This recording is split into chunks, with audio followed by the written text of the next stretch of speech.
الشيطان الرجيم. بسم الله الرحمن الرحيم. الحمد لله القائل الحمد لله القائل وما أرسلناك إلا رحمة للعالمين. ونصلي ونسلم على رسوله القائل من يريد الله به خيرا يفقهه في الدين. سبحانك لا علم لنا إلا ما علمتنا إنك أنت العليم الحكيم. ولا حول ولا قوة إلا بالله العلي العظيم. وبعد. السلام عليكم ورحمة الله وبركاته. Kasih Tuan Si Majlis Musi Tuan Haji Muhammad Muzammil Bakri, Tuan Masjid Tuan Haji Rahim Muhammad, Tuan Imam,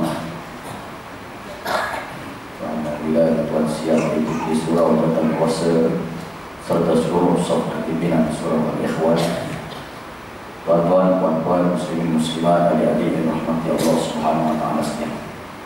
Khabar semua.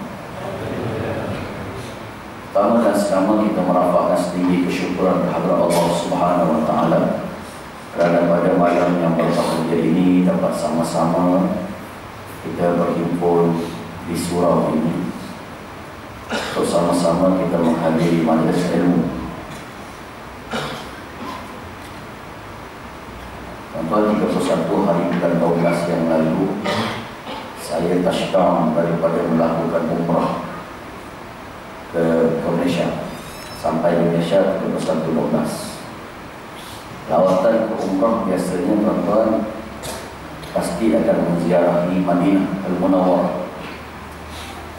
Di situ ada satu tempat yang namanya Raudhah, yang disebut dalam satu hadis, ma baina minbari wa baiti raudhatun min riyadil jannah. Apa di antara rumahku dan mimbarku adalah satu taman daripada taman-taman yang berada dalam syurga. Maka ulama membahaskan apakah masuk taman syurga. Pertama, ada yang menyatakan juga bahawa sambungan daripada syurga itu adalah sebahagiannya taman Raudhah di Madinah itu, yang kapeknya yang dihijaukan berbanding kapek-kapek yang lain berwarna merah. Tetapi yang kedua, ada pendapat yang mengatakan bahawa ahli orang yang pergi Raudhah yang sentiasa jam dan penuh itu adalah orang yang berzikir kepada Allah, memohon ampun, beristighfar, solat sunat, dan dia merupakan ciri-ciri ahli syurga yang banyak membesarkan Allah Subhanahu wa taala. Apapun tuan-tuan, saya bila balik sudah tidak berjumpa lagi dengan Raudhah. Alhamdulillah malam ini berjumpa kembali dengan Raudhah di Taman Samudra. Bukan kerana kapek hijau, tapi kerana majlis ilmu yang kita hadiri ini juga disebut oleh Nabi SAW sebagai Raudhatun min riyadil jannah, satu taman daripada taman-taman yang berada dalam syurga. Alhamdulillah. Jadi tuan-tuan, tuan-tuan dah puas dah hampir tiap tahun mendengar cerita tentang Maulidur Rasul, Rasul yang kita contohi dan sayangi dalam setiap ceramah yang tuan-tuan hadapi. Jadi bila kalau terdengar poin yang sama, tuan-tuan anggaplah tazkirah. Sebab apa? Sebab Melayu mudah lupa. Tapi kalau sebagai satu benda yang baru, tuan-tuan anggaplah sebagai ilmu yang okay. Baik tuan-tuan, sebelum kita nak menceritakan cintai Rasulullah dan contohi ajarannya, kita sekadar nak refresh cara nak menyebut tuan-tuan maulud ke maulid tuan-tuan. Maulud di dalam ulama Samudra, maulud ke maulid. Kalau maulud membawa maksud yang dilahirkan, tapi kalau maulid membawa maksud happy birthday. Happy birthday bahasa orang Jawa lah, bahasa orang yang lebih formal, hari keputeraan Nabi SAW. Bahasa yang lebih mudah faham, hari jadi Nabi. Bahasa yang sederhana, tinggi, hari kelahiran Nabi SAW. Tuan-tuan, biasa kita sambut hari kelahiran orang yang masih hidup. Orang yang masih hidup, yang masih berada di hadapan mata kita dengan surprise yang berbagai. Tetapi tuan-tuan, kita menyambut sedar tak sedar hari jadi, hari keputeraan, hari lahir seorang yang telah meninggalkan kita 1400 tahun lebih dahulu. Ini satu keajaiban, tuan-tuan. Jarang dibuat oleh orang. Maknanya individu yang lahir ini bukan sembarangan. Dia adalah perlu di-study tentang peribadi dan ajaran. Dan begitu, tuan-tuan, perlu dicontohi akhlak dan pengajaran, ajaran yang dibawa oleh. Tuan-tuan, lahir pada 12 Rabiul Awal. Ulama ada khilaf, ada yang buat kajian, ada yang kata 9. Tapi mereka walaupun khilaf bersatu pada bulan yang dilahirkan, iaitu bulan Rabiul Awal. Tuan-tuan yang dirahmati Allah SWT, kadang-kadang kita rasa tarikh lahir kita kebetulan sama dengan JKK, sama dengan imam, sama dengan pemimpin tertentu, macam tak sengaja. Tetapi kelahiran Nabi SAW adalah istimewa dan ajaib. Tidak ada di istilah di sisi Allah tak sengaja ataupun kebetulan tarikh lahirnya seperti itu pun, dan cara lahir yang istimewa dan ajaib itu tak sengaja, tiada bagi Allah. Macam saya lah tuan-tuan, kebetulan tarikh lahir sama pula dengan Datuk Siti Nurhalizah. Semuanya tu lah, tak tipu kat surau ni. Tarikh sama kan, lahir sama, tahun, bulan, hari semua sama. Itu sebab dia pun comel-comel macam aku juga.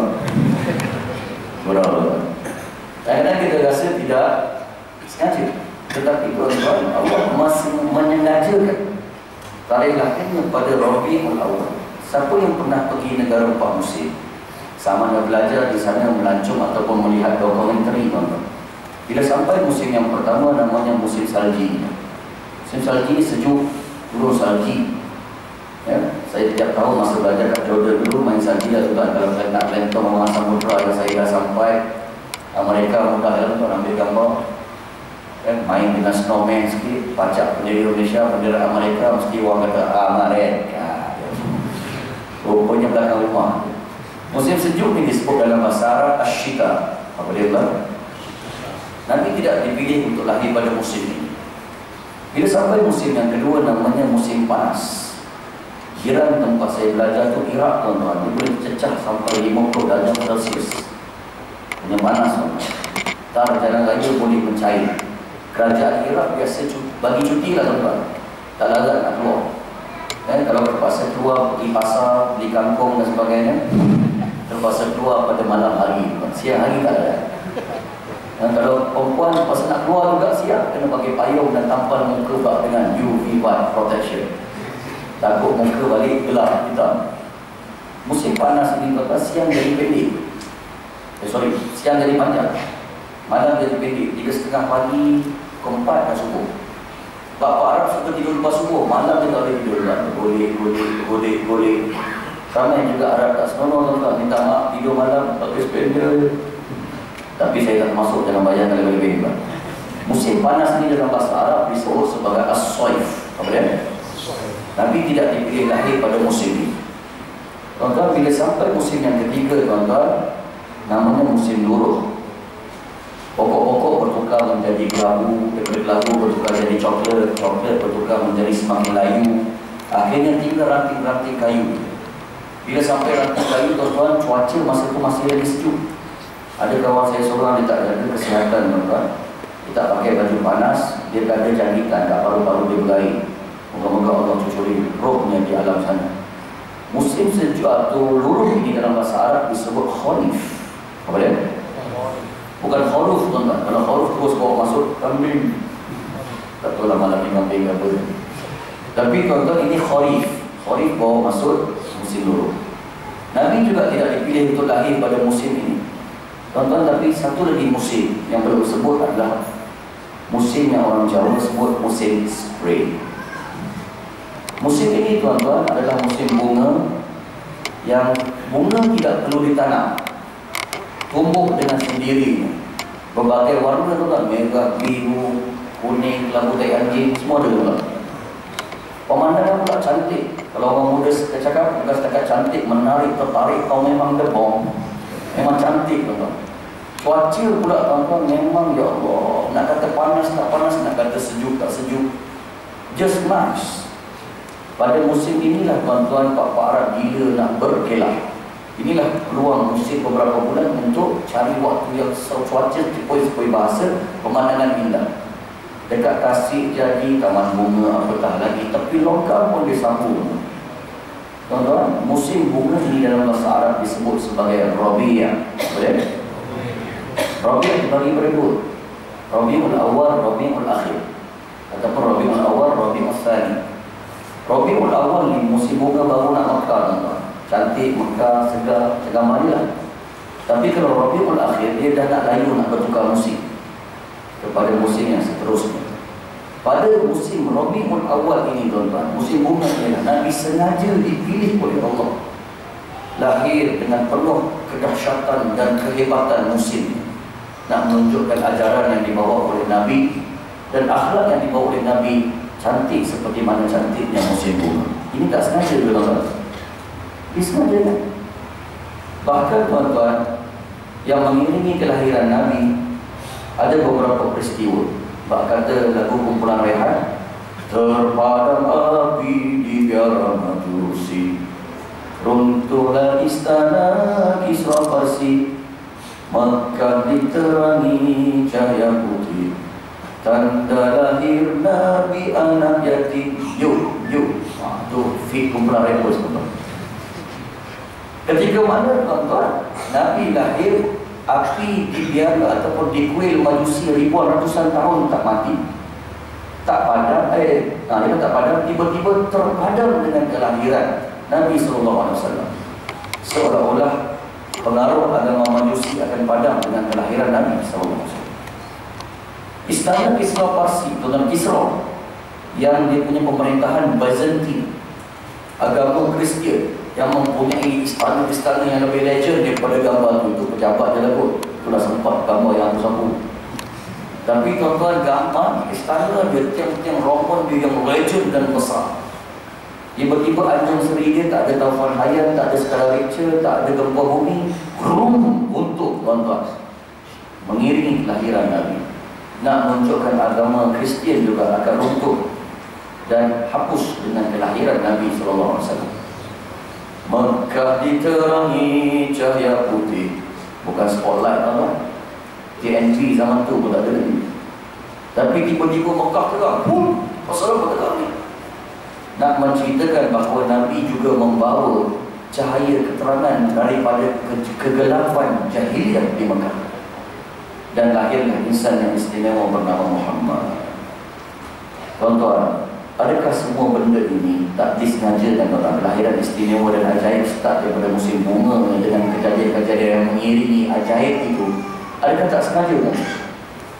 Tak, disengajakan oleh Allah. Disengajakan oleh Allah hanya saja nak membawa satu mesej, bahawa agama yang dibawa oleh Muhammad ini juga, dan individu ini unik dan tersendiri. Unik dan tersendiri kerana ada dua komponen. Ya? Komponen dua benda itu adalah kesekian Allah minta maaf. Masalah teknologi apa? Ajaran Nabi yang unik dan tersendiri ini tuan-tuan nak mengajar kepada kita tuan-tuan apa? Tersendiri yang macam mana? Tersendiri kerana ada dua elemen. Dua elemen tu namanya, yang pertama sunnatullah, yang kedua syariatullah.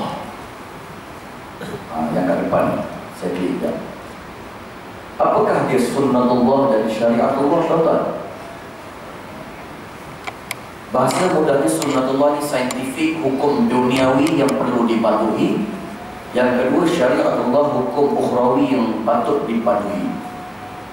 Tak ada pada agama lain, hanya ada pada agama yang dibawa oleh Muhammad Rasulullah SAW.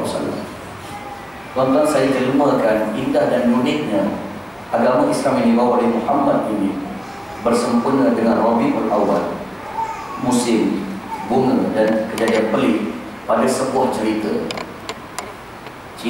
rakyat tuan-tuan, tapi ceritanya ada dia punya signifikan, ada dia punya munasabah. yang merangkumi dua tadi, sunnatullah dan syariatullah.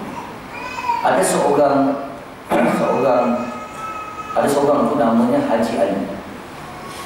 Haji Ali ni tuan-tuan, dia dah pergi haji 3 kali. So orang panggil dia Haji Ali. Tuan-tuan, dia ni ada ladang jagung. Dia akan keluar ke ladang jagungnya setiap hari pukul 8 pagi. Tapi sebelum dia keluar, tuan-tuan, dipastikan dia buat apa? Dia pastikan dia malam hari dah tahajud. Tahajud bukan pukul 5, 5.30, tuan-tuan. Pukul 3 pagi bergerak-gerak dari, tuan-tuan. Setiap hari tak tinggal. Kemudian subuh berjemaah kat Masjid Surau, dipastikan. Dan tak nak balik lepas subuh, tuan-tuan. Tunggu sampai matahari terbit supaya dapat fadilat menunaikan haji dan umrah. Kemudian tuan-tuan sembahyang pula duha 2 rakaat, baru balik rumah sarapan. Bersiap-siap barulah keluar pergi ladangnya pukul 8 pagi. Pukul 8 keluar, tuan-tuan, dia akan balik daripada ladang jagungnya Haji Ali ni pukul 10. Berapa jam Haji Ali ada dekat dalam ladang jagung ni, Pak? Berapa jam? 2. Dalam masa yang sama, Haji Ali ni ada kawan namanya Ah Chong, tuan-tuan. Ah Chong ni, tuan-tuan, dia ada ladang jagung sama macam Haji Ali. Tapi tuan-tuan, dia confirm malam tak tahajud. Terkejut adalah tuan. Subuh dia confirm tak sembahyang kat Masjid Surau, kafir. Nak kata duha pun dia tak reti. Tapi dia ada ladang jagung macam Haji Ali, keluar sama macam Haji Ali juga pukul 8. Tapi dia balik pukul 12 tengah hari, tuan-tuan. Berapa jam Ah Chong ada kat ladang jagung ni? Berapa jam? 4 jam. Haji Ali tadi berapa jam?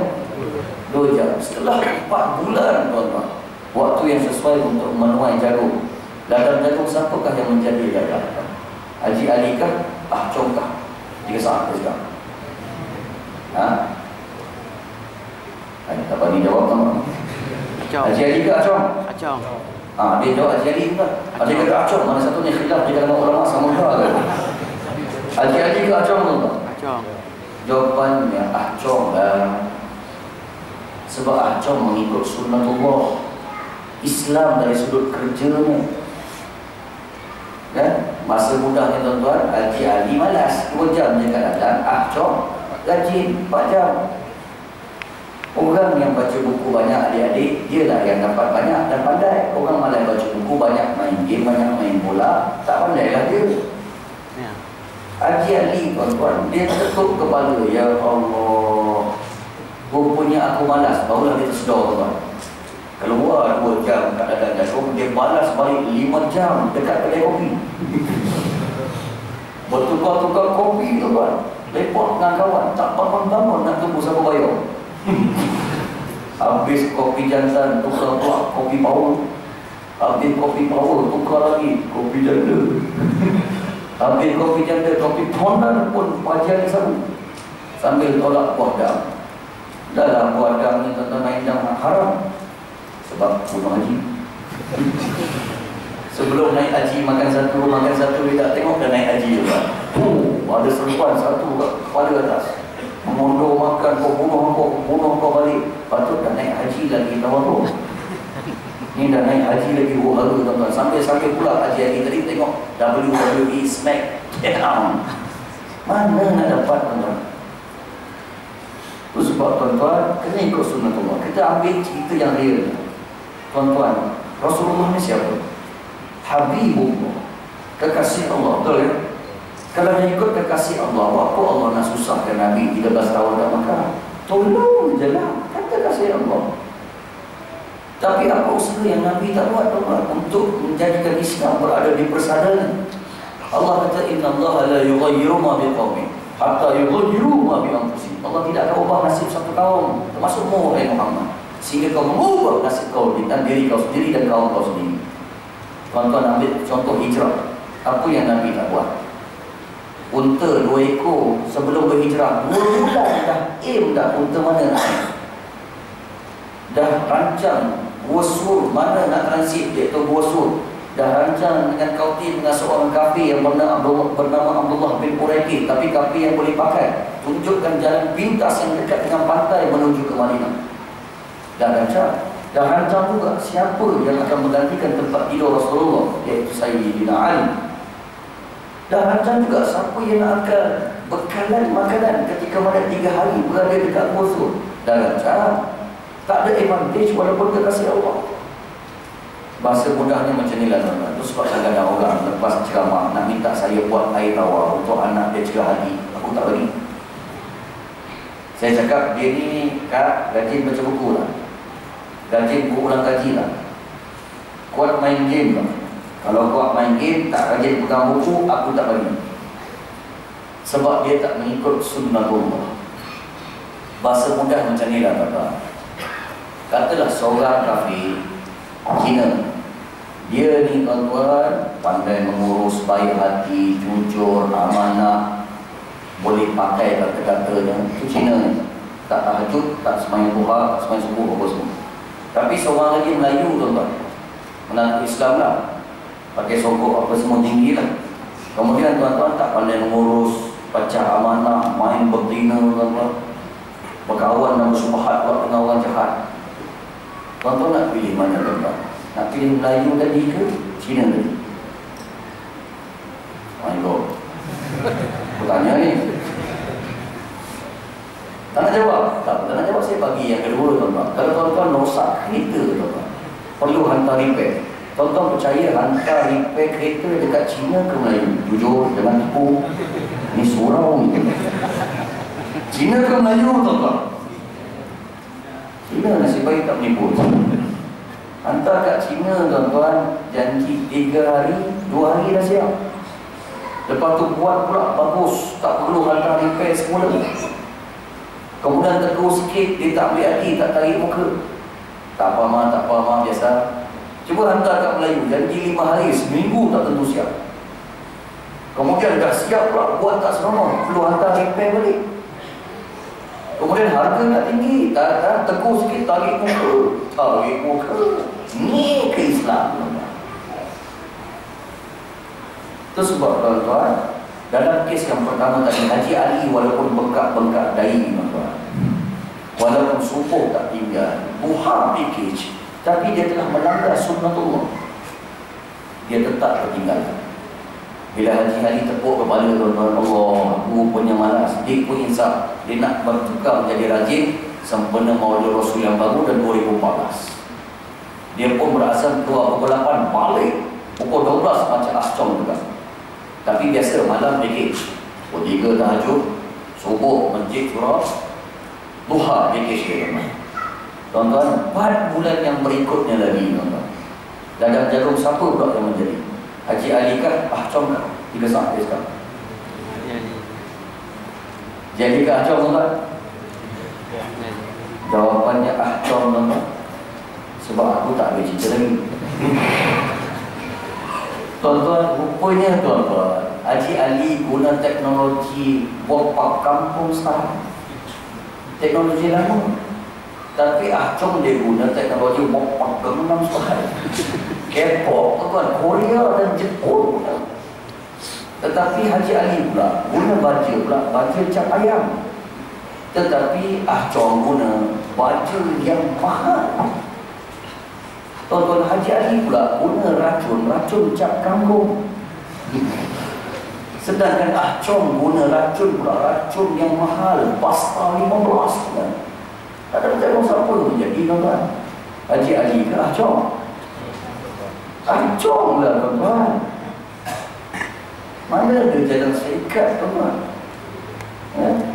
Itu sebab tuan-tuan, kadang-kadang kita dengar Syekh Muhammad Abdul dan Syekh Abdul Imam kita ni, dia ada tak ada balik kampung tuan-tuan. Dan betul juga dengan yang ada juga mengatakan Syekh Muhammad Al-Ghazali, dia kata aku pergi ke kota Paris, aku melihat Islam di sana. Tapi aku pergi ke Kairah, negara umat Islam, dan mengaku negara Islam, tapi aku melihat kekufuran di sini. Tuan-tuan, ini kena clear tuan-tuan. Itu sebab kalau perbahasan pun tuan-tuan, seorang yang munafik di zaman Nabi dengan kafir, mana lagi bahaya? Munafik track record dia tuan-tuan, sembahyang belakang Nabi, pakai jubah macam mana, perang sama dengan Nabi. Tetapi dengan kafir tuan-tuan banyak level. Seorang ni yang tak boleh pakai, tapi yang lain tu boleh pakai. Kafir mu'ahad, kafir musta'man, kafir dhimmi. Itu sebab Nabi pun tuan-tuan minta tolong dengan kafir untuk tunjuk jalan ketika mana hijrah. Abdullah bin Quraidh termasuklah minta bekalkan senjata ketika mana kat Madinah dalam sebuah peperangan. Senjata, tapi kepada kafir yang boleh pakai. Kafir yang tak boleh pakai pun tuan-tuan dengan munafik, mana lebih bahaya? Ini kena clear. Tuan-tuan, kalau kafir pun yang harbi, namanya yang memusuhi, dia jelas kubur kekafiran, dia jelas dia nak perangi gitu. Tapi kalau munafik, takrif dia zahirnya menunjukkan dia Islam, tapi batinnya benci dan anti sangat pada Islam. Dia umpama glori dalam daging, gunting dalam lipatan, api dalam sekam. Maka Allah yang mengatakan innal munafiqina fi darkil asfali minan nar. Orang munafik ini kalau ada api neraka, dia paling dekat dengan bakaran api neraka, baru dah datang mengkafir harbi. Mana bahaya? Ini kena clear di antara Haji Ali dengan Acong. Tuan-tuan, bila Haji Ali tepuk baru Allah, aku gajin dah balik ke 12, strategi tak kena. Dia pun insaf tuan-tuan. Bila dia insaf tuan-tuan, dia ambil loan dengan marah. Dia pun ambil kursus dengan Rizda. Dapatlah duit sikit, dapat teknologi sebiji macam Haji R, sebiji macam Acong daripada Jepun dan Korea. Dia pun dapatlah beli baju yang mahal, bukan lagi baju cap ayam. Dan beli juga racun yang mahal, bukan lagi cap kangkung tuan-tuan. Termasuklah semuanya canggih sebiji macam Acong tuan-tuan. Kemudian 4 bulan yang berikutnya lagi tuan-tuan, dandang jagung siapa yang menjadi tuan-tuan? Haji Ali kah? Acong kah? Tak berani jawab apa. Jadi kah Acong tuan? Tak tentu juga Haji Ali tuan. Tak tentu. Kadang-kadang tuan-tuan Allah nak uji Haji Ali. Asyaddul bala al-anbiya, summa alladhina yalunahum, summa alladhina yalunahum. Sedahsyat-dahsyat ujian adalah para nabi. Kemudian yang selepasnya dan yang selepasnya. Adakah Allah Nabi Ibrahim dibakar ke api tanda Allah benci Nabi Ibrahim? Adakah Nabi Allah Zakaria digergaji kepala sampai terbelah dua tuan-tuan? Sampai kat kepala dia menjerit, Allah tegur, kalau kau kena sabar, kalau aku tarik title kenabian dan kerasulan kamu. Sabar punya sabar terbelah dua tuan-tuan. Adakah itu tanda Allah benci Nabi Allah Zakaria? Nabi Muhammad itu sendiri 13 tahun kat Mekah disusahkan, sampai dia dan sahabat-sahabat yang terpaksa makan kulit binatang yang direbus dan biji-biji kurma yang digulung seorang sedikit tuan-tuan. Adakah tanda Allah benci Nabi Muhammad? Ada kalanya ujian kepada Haji Ali dan kita juga bukan tanda Allah benci.